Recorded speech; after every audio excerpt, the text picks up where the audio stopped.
Hi there, everyone. Thank you for joining us for our first webinar. You're joining us today. We're going to be speaking about BidJS version 4. And again, thank you for joining us on our very first webinar here. We're going to be focusing mostly on timed auctions today. However, we do also offer webcast auctions, which you will hear mentioned. So to kick us off, I'm just going to introduce the team, everyone who's here today and everyone who will be speaking. So first of all, we've got Adam, who's our CEO. We've got Steve, who's our Client Services Manager and Scrum Master. We've got Henrik, who's our Product Owner. We've got Ralph, who's our Technical Lead. And myself, I'm Daisy, and I'm an Onboarding and Support Technician here at BidLogix. First and most importantly, we invite you to submit your questions. You should see a Q&A tab at the bottom of your screen. Just type your questions in there, and we aim to get through as many of those at the end of the session as we possibly can. Any unanswered questions can be submitted to us via our support email address, and that will be just popped into the chat during the session today. What we're going to be covering today is we're going to have roughly a 30-minute presentation where we're going to cover a bit of the background of BidLogix and BidJS V4. We're going to have a V4 demo, and we're going to have a look at the V4 technical upgrades as well. Then finally, we'll be having a 10-minute Q&A towards the end of the session. We'll have a different speaker for each section. As we've said already, we've introduced everybody here.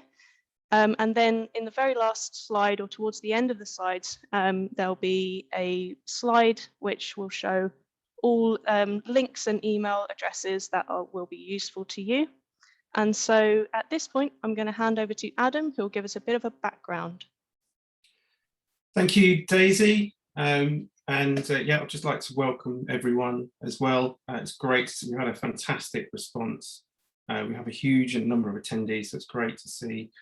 We have got both existing clients and new clients here, so I'll try and give a little bit of a background for those of you that are new to us. So we've been going since 2013. We're based in Brighton, which is in the south coast of the UK, and we have our own in-house software development team. Our software is used by over 200 organisations and auctioneers around the world, in places like South Africa, the Middle East, Australia, North America, and all around Europe. Selling a wide range of items, from properties to livestock, farm equipment, excess retail stock, you name it, our clients sell it. So to give you a flavour of the amount of activity that goes through BidLogix's software, in the last 12 months, we've had just shy of 98 million page views from just under 6 million users. In total, the number of auctions that have been run by our clients is just over 5,500. Within those was over 700,000 lots and just under 5.5 million bids. So a huge amount of activity across the globe. So what is BidJS? BidJS is our timed and webcast auction software, which our clients embed on their own website. So our software isn't run on a subdomain or a mirrored site or anything like that. It sits on your own website. It's branded and styled to look exactly like the rest of your website, which has a huge number of benefits, not only from an SEO and exposure point of view, but also it gives a much better experience for your customers in terms of, they're not leaving the site or going to a site that looks sort of slightly different. So it really helps you build that confidence with your customers. Everything that we do is real time. There's no need for your customers to download anything additional, and it works on all modern devices running modern browsers. A very key point with BidLogix is that all of your data is your own. We're not a shared platform or a shared marketplace. Everything you put up isn't shared with anyone else. It's all yours to download, interrogate. You'll be hearing later about the improvements that we're making and integrations with Google Analytics. So you can get access to underbidder information, who's viewing your lots, every sort of kind of angle to really help you improve your marketing. We have a full public API. What that means is if you're using a back office solution, you can seamlessly integrate that with our services. And there's a couple of vendors that already offer that BidLogic's integration out of the box. We're multilingual, so if you're a global auctioneer, you can be selling in multiple different languages. And BidJS scales to tens of thousands of bidders. You'll be hearing more about this later. And that's really allows us to cater for some of the busiest auctions that happen globally. So with BidJS, we are regularly putting out updates. We've chosen to do this webinar because V4 or version 4 is sort of quite a leap forward for us in terms of visually and under the hood. But we are constantly putting out improved versions based on customer feedback. So we can be pushing out updates, multiple times a day. We provide support and training, and we also have a network of resellers globally who are available to provide support in time zones outside of the UK. Our pricing is a fixed price per month based on the volume and the type of assets that you're selling. We don't charge setup fees and we don't charge commission fees. And in terms of lead time, I know a lot of software out there, it's sort of 6 to 8 weeks, something in that region. With BidJS, you can be up and running the same day. So as I mentioned, our updates are very much based on customer feedback. So to give you a bit more information about that, I'm going to hand over to Henrik. Thanks very much, Adam. As Adam mentioned, we're an agile team, so we are guided by the principles of the Agile Manifesto, and obviously core to that really is customer feedback. So I'll talk us through how we deal with feedback here at BidLogix briefly. One of the ways that we do this is we have a feedback portal, which is available online all the time, and we encourage customers and clients to submit any ideas and suggestions that they might think of using that portal. We'll share a link to that portal over chat, but also at the end of the webinar.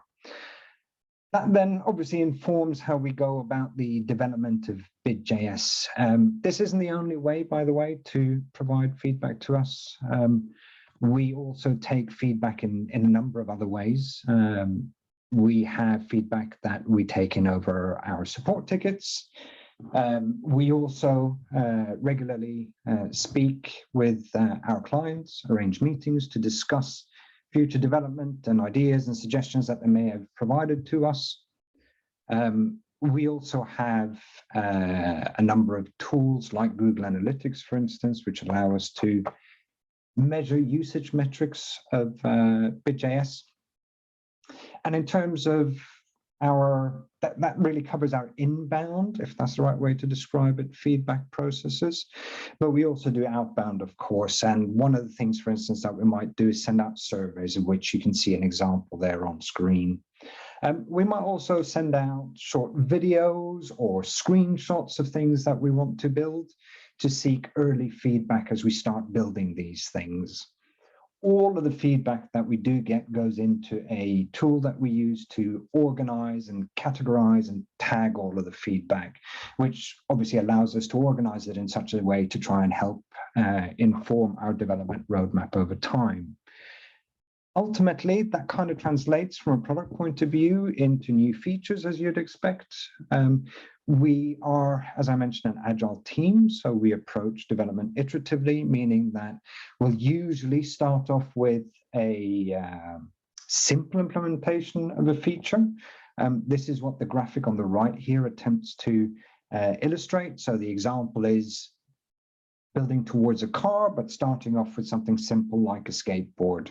And then as this becomes available to customers, as Adam mentioned earlier, we release very often and as regularly as we can, so that means clients and customers can then get their hands on new features quickly and early, and we can then take feedback, and that helps shape the way that that feature is developed over time. And that obviously extrapolates across the product and BidJS, so to speak.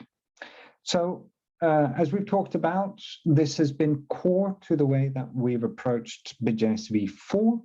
And on that note, I'll hand over to Steve, who will give us a demo of what BidJS V4 looks like.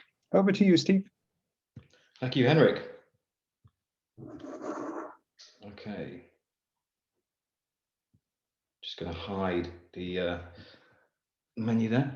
So this is the BidJS.com demo page. This is where we're going to do our demo today. And this is where BidJS V4 is embedded for our purposes. It could be on any web page in the known universe, but today it's on ours. So it's got the look and feel of our parent page, and there's no subdomain.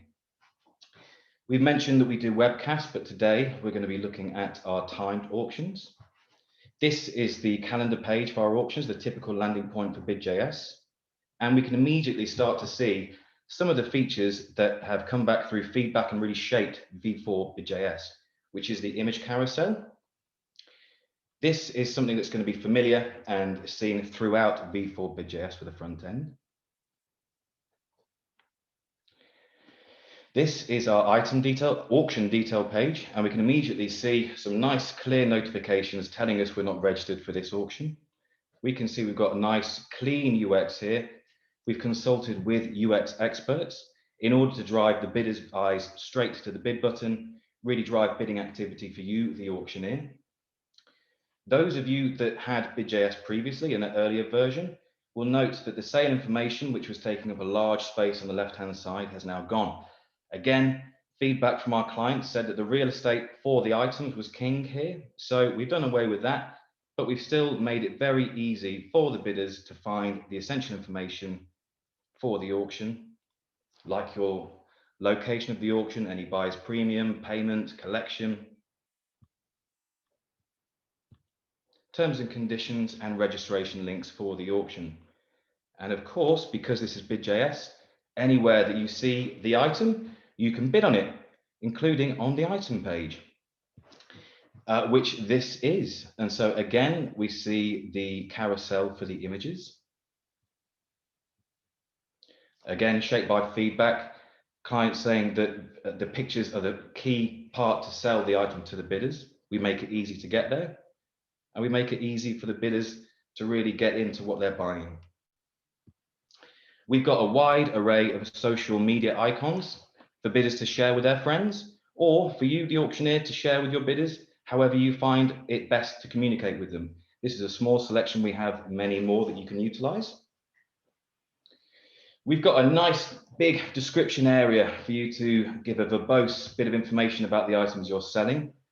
Allows all HTML, so you can have links, emphasize things, put tables in, whatever you like, whatever you need to make the information clear to your bidders. And of course, we've got some of the pre-V3 features, but brought up into the V4 world, like related items, where users can see items of the same category that they might be interested in within that sale. We've got clear navigation links, all of which are mobile friendly. And of course, what we really want to see is bidding on this auction as part of this demo. So I'm going to register for this auction, agree to my terms and conditions. I am auto approved for this demonstration purposes, but you as the auctioneer have complete control as to who is approved to bid in your sale. So what we've done using the feedback from clients again is change how the bid button works. Auctioneers told us that they wanted a two-step process to complete a bid. So that's what we've implemented. And in this two-step process, we've got clear tax rates, buyer's premium rates. You've got content on here that you can shape to make your own. So we're fully ASA compliant, and it's still very easy to place a bid.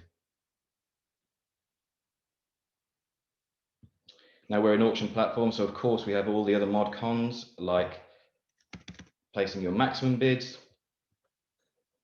as well as having items that might have a buy now or a make offer option. One of the really cool things I think with V4 is the ways that we've helped the bidders manage an auction. You know, if you've got a 1,000 lot auction and it's closing, you need some things to help you manage the items you're bidding on. So for example, I've placed a bid on item 3 here. I can see nice clear labels telling me I've got the highest bid. But I'm going to navigate to a separate page of the auction, which I've just done. And if someone placed a bid back against me, even though I'm not on the page, I've got a nice notification telling me I've been outbid on lot 3. So I can go back and win, or be winning that item. Nice and easy to manage. That takes me to a couple of new features with BidJS. Firstly, the way and the clarity in which we show reserves. You can see here by default, our reserve labels will show to all users. It's a config, you're in control. So if you only want that to show to your bidders who have placed a bid, that is completely up to you. We've also got, through the feedback from all of our clients, a bid history option. The feedback was that a lot of auctioneers want to make the bidding process as transparent as possible. So a public bidder can identify other bidders by the panel number and their location and get a greater insight and confidence into the bidding on that auction. Again, that is a config feature. If you want it, you can have it. If you don't, you don't. It's completely up to you. We spoke earlier about managing our auction while the auction's closing, or at any point. You will note that I've got a yellow star in the item that I've placed a bid on, but I can also star other items in the sale that I'm interested in. This has updated on our previous My Bids option, and it allows for an auction by auction filtering of only the items that I'm interested in. So as the auction closes, I can keep what's important to me in full view, and I can bid away without any stress. The absolute favorite feature of mine, though, with V4 BidJS is the search tool. This is very cool. Let me show you this. So we've got a menagerie of cars here. I want to get sports cars. I start typing sport, and without the page taking me somewhere else or refreshing, it kicks off anything that isn't related to my search criteria and leaves me with just what I want on the page. And you'll notice, any sharp-eyed people out there, that my URL changed. That URL can be sent with that filtered result to anyone, which helps with marketing and getting people to the pages that you want to see what they want. And we'll also see that if I just want to filter by categories such as sports cars, I can do that very easily. So this has been quite a quick tour of BidJS V4. I appreciate that. Our demos can take up to an hour, so you can see how there's such a lot to show. But this is our demo page. You're welcome to come here. We can give you some bidders and some admins, and new clients can have a play around, test it out. Existing clients, perhaps you've got a new process, a new tool that you want to try out that we've brought to you. You can come here and have a test and really get confidence with it. Finally, we have teamed up with Weglot, which means that all of your pages can be translated into more or less whatever language you want very, very quickly. We've teamed up with them, so if you come through us, then you do get a discount with that translation, so all of your bidders can be satisfied. On that, speaking of being satisfied, Ralph, I'm going to pass to you for some technical insights.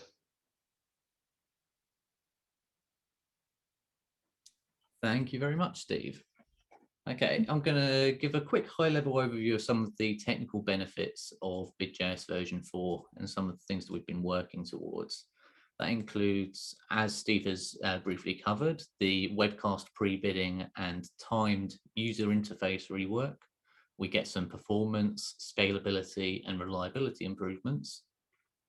The installation has been simplified for any tech teams that you may have or agencies that deal with your site. We can iterate faster, getting features out, fixing any issues a lot quicker than we've ever been able to before. And as Adam alluded to earlier, we've improved the analytics and SEO for BidJS sites. One of the key tenets that we kept in mind when working on BidJS version 4 was the fact that such a high proportion of our visitors nowadays use mobile devices. You can see on this pie chart here that mobile accounts for over 60% of usage on our platform.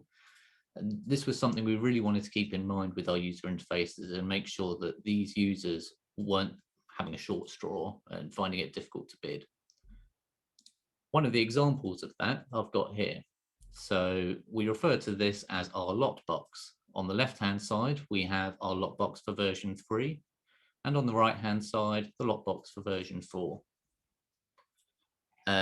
You can see here that all of the information is the same. It's still there, but it has been condensed and simplified, making it easier for users to place their bids, particularly when they're on a small device like a mobile.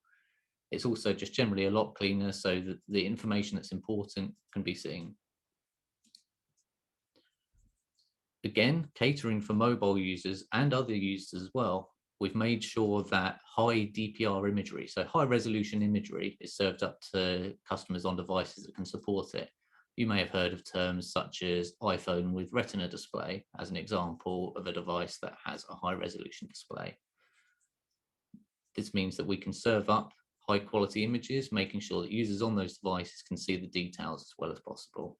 And as you've already seen, there's some zoom functionality here for users irrespective of their device as well, meaning that specifically for auctions with lots of detail, this is really useful. There have been some performance improvements from BidJS version 3 to BidJS version 4. Historically, we've supported up to 1,000 bidders per auction. With BidJS version 4, we've load tested this up to 40,000 bidders per auction. Equally, the number of bidders on an auction no longer affects the auction performance. So having a high number of bidders isn't going to slow down your clerking experience. And as I mentioned before, we try to get fixes and features out a lot more often. This means we're releasing more, and we've reduced the effect of these releases substantially as well. The analytics and SEO has been improved for BidJS version 4, driving more users to your sites. So we've improved the markup, making it more easily crawlable by search engines, hopefully pushing you higher in those Google ranks and getting more customers on your auctions. We also integrate with a new version of Google Analytics referred to as GA4. With this, we also track BidJS events like bidding, logging in, and starring items. So these can all be tracked under your Google Analytics reports, and you can really drill down and see where your marketing is being effective.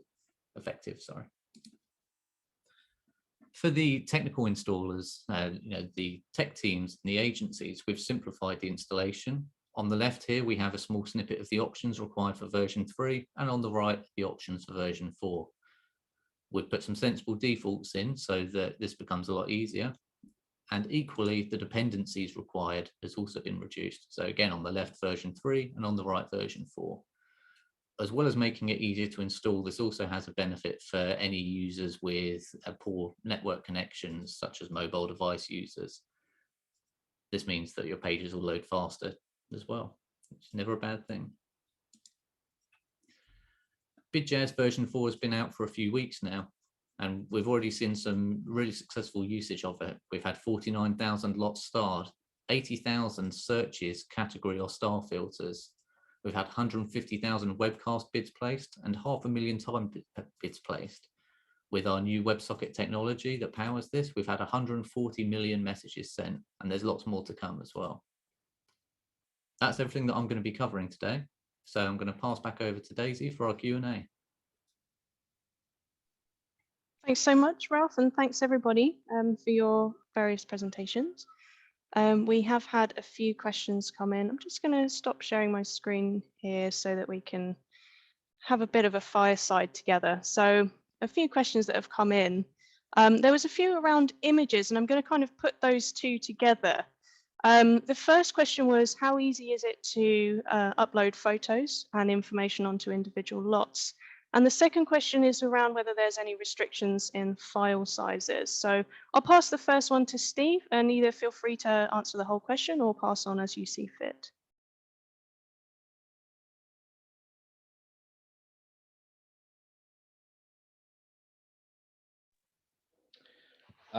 Sorry, Daisy, my internet, you went a bit scratchy there, but if you're talking about file sizes and photos, I think that was the question. We have a wide array of things that you can do to display the images however you want within the lockbox. Technically, Ralph, I suppose you're probably best to talk about limitations or lack of with the way we serve up images. Yep, so in terms of actually uploading the images, we have quite a few clients who upload a large number of images at any one time. So naturally, if these images are going to be large, it's going to take longer. Generally speaking, that's not a problem if you're happy to wait for that. So we don't have any limitations in that aspect. We do provide a tool to resize the images as they're uploaded to reduce the time that that takes. But yeah, there are no limitations there, within reason, of course. Great, thank you, Ralph. And just so that we don't skip off the first part of that question, Steve, there was just a question around how easy it is to upload photos and information to individual lots. Oh, thank you. A doddle. Unlike me hearing your question, it is very, very easy. We use file name convention. So if you have lot 1, you give the file name a lot 1. If you have multiple images, then you would 1-1, 1-2. Mass upload. We recently did some work, actually, speaking of which, where we reduced the time it took to upload images by 8 times. So we are as fast as we've ever been. And I think market leaders in some of the speed we can get images assigned to items. It's also worth mentioning as well that it can be done via the API. Very true. And if you would like any more information around any of that, as we mentioned in the chat, there's the support@bidlogics.com email address to get in touch. Sorry, Ralph, carry on. That's all right. I was just going to wrap up around the file size thing. I've seen another question come in related to it. So uploading the images, there's no file size limits, but in terms of serving them up to the customers, we serve up appropriate sizes for however the user is viewing the item. So they never end up downloading a massive image that's displayed in a tiny space. It's always optimized as much as possible. Lovely, thank you. We have a question here, which I think is either for Steve or Adam, whoever wants to jump in, just around how we handle bid sniping towards the end of a sale. Yeah, I'll pick that one up, Steve, because you probably didn't hear the whole question. Yeah, so we have a bidding extension. So as an auctioneer, you can choose between, I'm going to forget the values now, it can be as much as 10 minutes all the way down to, I think it's a couple of seconds. Probably Daisy, you'll know better than I. So essentially, if there's, so whatever you set, so let's say you set 5 minutes. If there's a bid that comes in the final minutes, the end time will shift forward. So there has to be a clear 5 minutes with no bidding. Essentially, what that means is that the item is sold to the person who's willing to pay the most amount of money, much like in an actual auction room, rather than the person who can click the button the quickest. Lovely, thank you. We've had a question come in here around 3D video tours being able to be uploaded. I believe, Henrik, this is probably best for you in terms of firstly, how we accept new work or think about new work that we're going to do. And secondly, any work we may currently be doing on handling videos on the site. Yeah, thanks, Daisy. So as I mentioned, in terms of ideas and suggestions for improvements to the product, we have the feedback portal and the other methods to submit feedback to us. So encourage any and all ideas and suggestions like this to be sent in to us that way. Specifically for this, we are implementing YouTube video support for BidJS V4 at the moment. I am somewhat familiar with the tool that I think was mentioned. I don't know if videos generated by that tool would allow for being hosted on something like YouTube, but if it were, then it can obviously be shown in BidJS V4 once we have the YouTube link support available, which will be very shortly, in fact. But more broadly speaking, for certain industries, it's very clear that 3D videos are becoming more and more popular. So I have no doubt that that's something that we're going to be talking more about over the coming months. Lovely, thank you very much. Just having a quick look through the questions here. So we have one that's probably best for Ralph here, just a very short one. Is it easy to install or upgrade BidJS? And what if I'm not technical? So it does depend on the skill set of the individual, but generally speaking, we try and make installing BidJS as easy as possible. Where it gets into any specific customizations that are a bit more technical, we do have some guides for these things. If not, we do also have some partners who we work with who are able to do sort of custom solutions for our clients, and even just implement BidJS if they have no technical experience whatsoever. But if there are any things that are required to be done that you don't feel we have enough information on, let us know, and we're always looking to improve our documentation to allow people to do these things. Great, thank you. And actually, Ralph, I'm coming straight back to you again. There's a question here around what, in terms of the SEO, has been improved, and if there's any information publicly available for people to have a look at in terms of how the new GA integration is working. Okay, no problem. So on our, to answer the last bit of that question first, we have some information within our BidJS docs, which are at docs.bidjs.com. I believe there'll be a link in the chat for that, and also these links will be sent around at the end of the webinar. In terms of what's been improved, we've basically gone with a fine-tooth comb through our UI, making sure that things are accessible as possible and using the right kind of, sorry, I can't think of the word. We're using titles and alt tags on images. We're making URLs as SEO friendly as possible.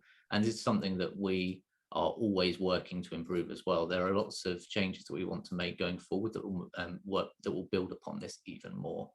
So we've already seen some benefits in this already with the changes, and also the performance benefits that have gone in have a direct impact on search rankings as well. So it's almost like a holistic thing that we've been working on, just trying to make things a bit neater, tidier, faster, and easier to crawl on Google. Fantastic, thank you. I have another question come in that's probably best for you, Henrik.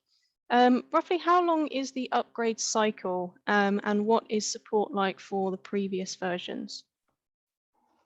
Yeah, thanks, Daisy. So we support 3 versions backwards, so to speak. And one of the core principles that we try to adhere to with the ongoing development of BidJS is to be very mindful of breaking changes. And frankly, they come around very seldomly. I think an average is probably somewhere in the region of 6 to 9 months. But whenever we release a new version, there's no need for any client to upgrade immediately. And as I said, we continue the support for the 3 prior versions when a new version is released. And most of the development work that we do, we're actually able to release without it being a breaking change, meaning that for most clients, they actually get it immediately as soon as it's released.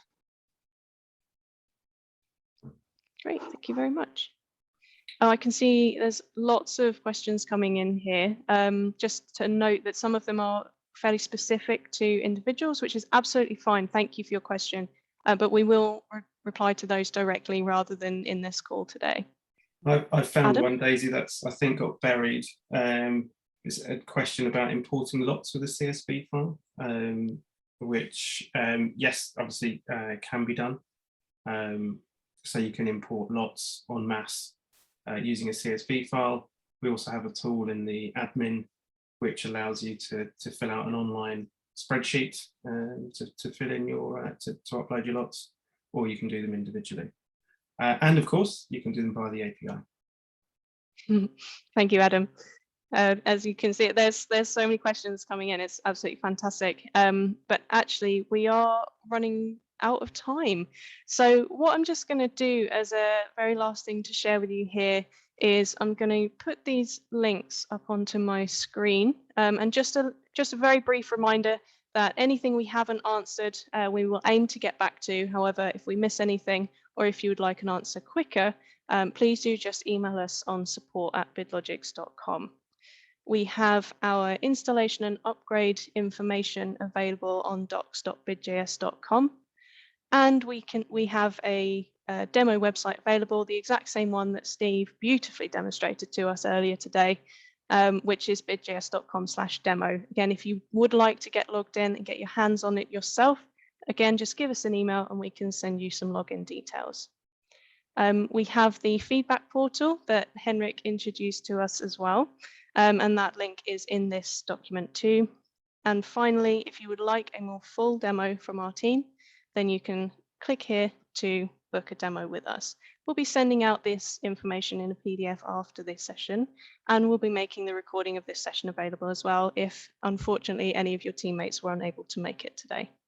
Thank you very, very much for your time, and we really appreciate your support during our very first webinar.